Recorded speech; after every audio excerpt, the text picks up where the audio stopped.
Hey there, welcome back. He's alive. It only took 2.5 years to get him to do some animation. Whoo! Good times. Episode 30. If you told me that this was going to go to episode 30 when we started, I wouldn't have started. This is mental. Lots of things. Oh, that glare is annoying. Ugh. How's the bags under my eyes? Love it. My suggestion, if you ever want to make a short film, don't wait till you're middle-aged to do it because life will stomp all over your dreams. Okay, so there's been quite a few changes since the last time we spoke. The last episode was at Halloween. I'm no longer with the Foundry. I left the Foundry back in November. November 18th was my last day. The Foundry started out as a more artistic position, but as time went on, it became more and more tech and more QA kind of oriented. And I mean, that's just not my thing. I don't excel in that area.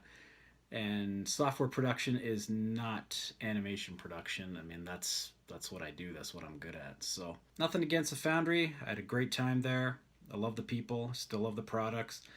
But it's tough working remote. When all your coworkers are in another time zone and I don't know, it just wasn't for me anymore. I missed production, I missed animating stuff. And I started applying to some places and I got hired at a studio in Toronto. So after 8 years of not animating, I am back animating. And whew, it's been interesting. Can't say that it went exactly how I thought it would. A lot of long hours. I think I've done more overtime in the past 2.5 months than I've done in the last 7 years. My last 2 weeks at the Foundry were busy because I was wrapping up a bunch of stuff. And I took a week off because I'm like, okay, during that week, I'm going to kill it. That week between the end of the Foundry and the start of the new gig, I'm going to take a week and just crush. I think I was so bold as to say during that week that animation will start next week. Animation on my short film will start the same week I start my new job, because what could go wrong? Idiot. So then I started the gig and it all went downhill from there. The first week was brutal. I was so rusty, so clueless, so lost. The simplest things taking forever.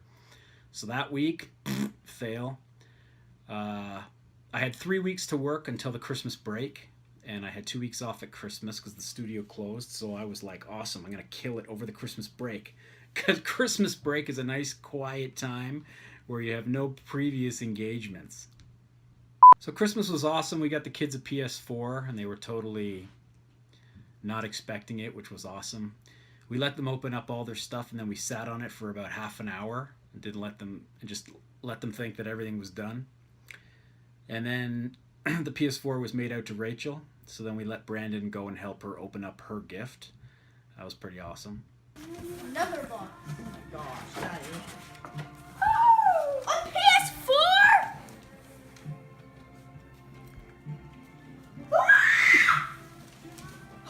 But the coolest thing about the PS4 is we've never had video games in the house, not like this. So sitting down and watching these games has really kind of blown my mind about things like Uncharted and Battlefront, like the quality of the graphics in these games, and it makes me want to go make a game. Robot Attack, the game. It was an eye-opener for me, that's for sure, because I'm not a game. I'm an Angry Birds and touch grind kind of guy. And then I went back to work in January, and January was pretty much a fail. The entire month, 65-hour weeks, and that continues to this day, hence these. Model. I did try doing the colors like we suggested in the last episode. The kids picked the color schemes in the Halloween episode, but it just wasn't fitting. It didn't look good. And the more robots I looked at online, the ones that I like, I mean, they pretty much have a very kind of uniform color palette. They're just all gray, they're all gold, they're all white, they're all black. I mean, there's not a lot of mix and match colors. I tried it and it just didn't look good. And I kept coming back to the same kind of look. And I mean, there's still room for improvements. It's one of those things you could just keep tweaking, especially with the procedurals that James Darknell taught me.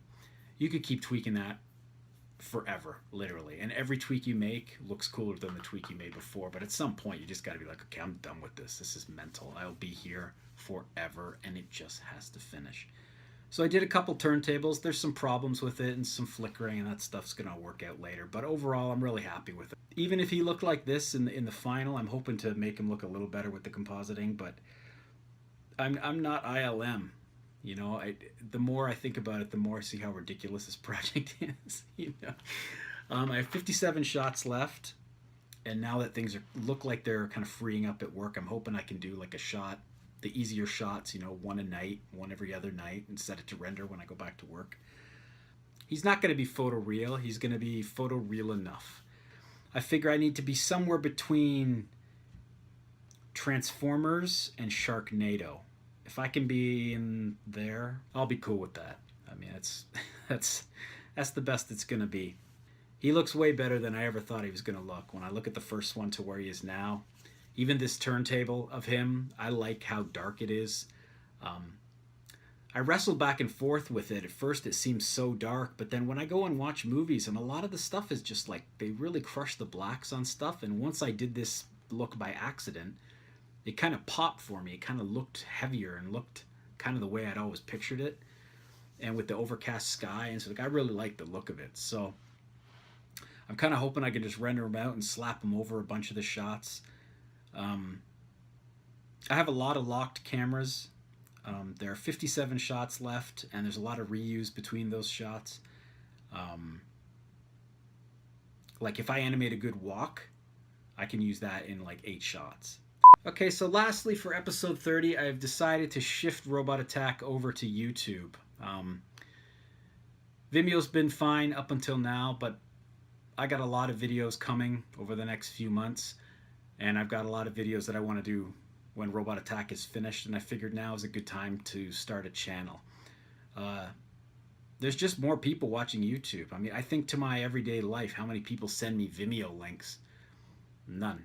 You know, it's the odd Twitter link is to Vimeo, but almost everything is YouTube. So I've moved it over there. I'm not going to be the guy that says like, link, and subscribe every video, because that, you know, it's not my thing. However, if I get 100 people to like or subscribe to it, then I can have a cool link to it. It can be YouTube/Brian Vowles instead of YouTube/ or whatever it is right now. It's pretty gross. So if you could do that, tell a friend. That'll be good. There'll be more videos coming in the next few weeks. I'm in a weird spot because I want to do more videos, but at the same time, I don't want to spoil the whole movie. So it's kind of like, I figured there's 57 robot shots.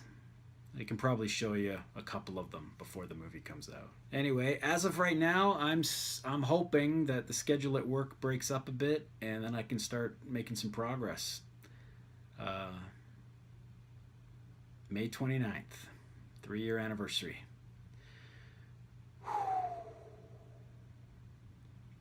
I'm tired.